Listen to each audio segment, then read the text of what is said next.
This is Uncle Vinny and Kathy. We are in Elmsford, New York, and look where we are, with the Elmsford Animal Shelter. We are lucky enough to team up with a great radio station. I'm Andrew Castellano from WFAS Radio right here in Westchester County. Just so grateful to have these guys here and what John Tesh does, and it's just, you know, paying things forward, feeling the kindness. The animal shelter here is certainly going to benefit from this, along with a lot of the other things that we've teamed up with on our radio station.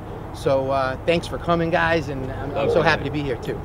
We went shopping and we got a whole bunch of stuff that they had on a list that these animals need here. You know, it's quite expensive to run these places, so donations are definitely welcome. Do this, why don't we unload the truck, come with us to get a little stuff unloaded, maybe you can help us out. Then let's go inside and take a look at some of these animals that they have up for adoption.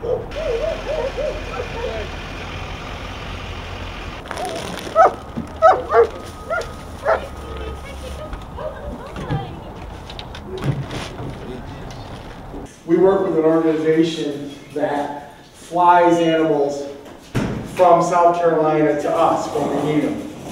And they're another fantastic group of volunteers. That's what this is, just a fabric of volunteers. They're going to be here till they're off quarantine for about a week or so, and then they'll get adopted pretty quick. Now you say you have a great organization of volunteers going on. Right now, if you had a wish list, what would you be asking for as far as additional volunteers? The volunteers, I was just talking to someone in the newspaper about our serial volunteers, and those are the people that are pretty much unpaid employees who come here and they walk the dogs and they do stuff without being asked. And we can always use more of them, but basically we could use volunteers that can do anything.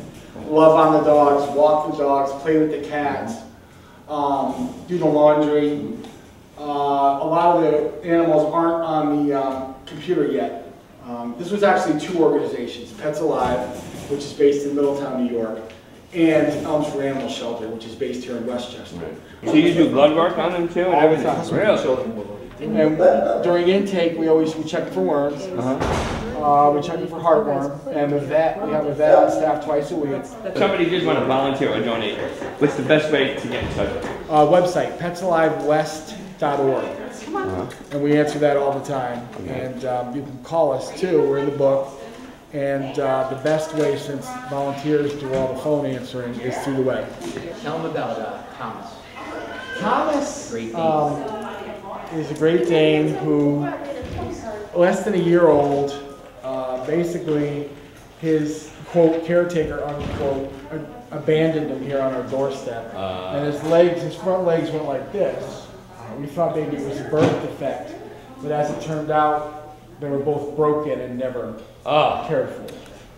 So we, this is the example of the generosity of the people who support us. We're losing about $50,000 a month. So really? Yeah. So we have no money. And Thomas's surgery was $8,000, and that's half price from the local specialty center. We put out a plea and raised about $30,000 awesome. for the people around. And of course, we got 20 applications on him. So he's operating on, he's better, and 200 acre farm. So, it's great. See how they're doing, and Thomas is a great thing. That's awesome. A great success story. The screening process is almost assures it that it's so safe. And not to mention that they're fully vaccinated, spayed and neutered, microchipped, and have all their medical. Oh yeah, they. Come on down. We make a commitment to the animals for life. Yeah. So if you ever don't want the animal, you have to bring it back to us. So basically, this would be a very safe place to come and get a kitten or a puppy or a dog for Christmas, for the holidays.